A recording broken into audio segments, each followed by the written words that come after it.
34-year-old man discovers he can watch Megamind in Swedish.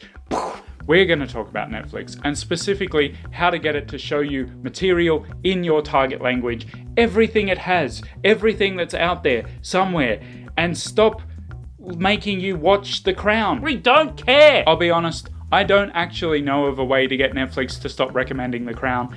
It's just what they do. It's just like a fish swims. Netflix recommends The Crown. Last week, I made a video that I never ended up uploading because in it I said there's possibly an easier way to do this. Une semaine plus tôt. If that already exists, then it turns out this entire video is pointless, but that wouldn't be the first time. Aujourd'hui.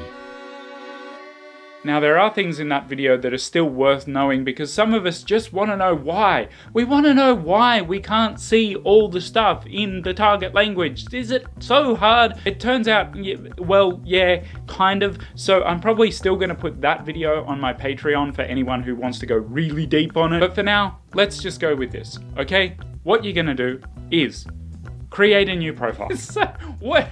That's so simple, it's stupid. It is, but then it's going to ask you what language you want to see material in. And you're going to choose one language. One. Hear me? If you're learning 2 languages at the same time, you're going to create 2 profiles. Learning 3 languages at the same time, 3 profiles. Learning 4 languages at the same time, doesn't matter, you're going to fail anyway. When you've first done this, it kind of looks like it never gave you the language option. And you'll be like, what? Fear not! What will happen is when you go to actually use that profile for the first time, when you click on it and say, I'm ready to watch stuff, it'll say, no you're not. What language do you like to watch stuff in? That's when you only pick 1. Do not pick 2. This is not a thing about learning 1 or 2 languages at the same time. That's not what I'm talking about. I'm talking about getting it to recommend stuff in your target language. And this is important. Long story short, you are tricking it into thinking you only watch stuff in that language. And at this point, you may be thinking, I know how to get it to show me stuff in my target language. I'm not an idiot. Are you sure? I get that you know how to get it to show you VO material in that language. So VO material is version original. That is the language that it was made in. For example, La Casa de Papel. En español. En español? I don't know what you say. Guy who reviews foreign series doesn't know any. La Casa de Papel in Spanish. I don't recommend it, but it is in Spanish. That's what I can say about it. It's in Spanish. So that's an example of VO. That is content that was originally in that language. But what if you're learning a less mainstream language and you don't just want content that was originally in that language, rather content that has been dubbed into that language? What does one do then?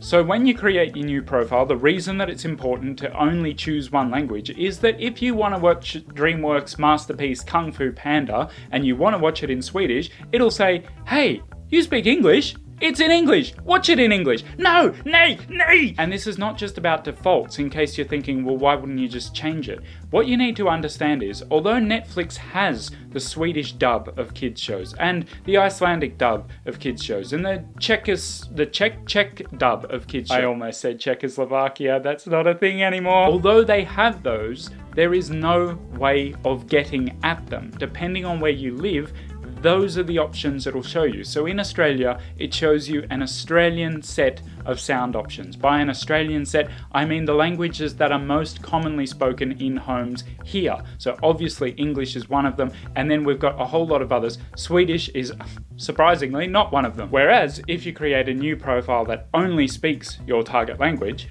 then any show or movie that has that language anywhere on the Netflix database will show you that as an option. 34-year-old man discovers he can watch Megamind in Swedish. Now, as I kind of mentioned before, depending on your target language, this might not make very much difference. But if you're studying, as I am, Swedish or another Nordic language or Croatian, shout out to the Croatian students, or a bunch of other languages, especially ones that don't dub adults material into that language, this makes a massive difference to the amount of content available in that language. It has opened up the floodgates on Swedish for my Swedish things. Swedish stuff. Swedish. Can I say that a few more times? And I think we're done. Except that sometimes this gets a little bit tricky and weird and just doesn't quite work the way it's supposed to. So if you have questions about this, if it's just not doing the thing for you, let me know in the comments. I'll try and answer them as best I can. And for those of you who are still here, you're obviously fans I can understand. And for those of you who are not subscribed, make sure you get subscribed, because I've actually been working on something just different, shall we say, and it's good, I think, and it's coming.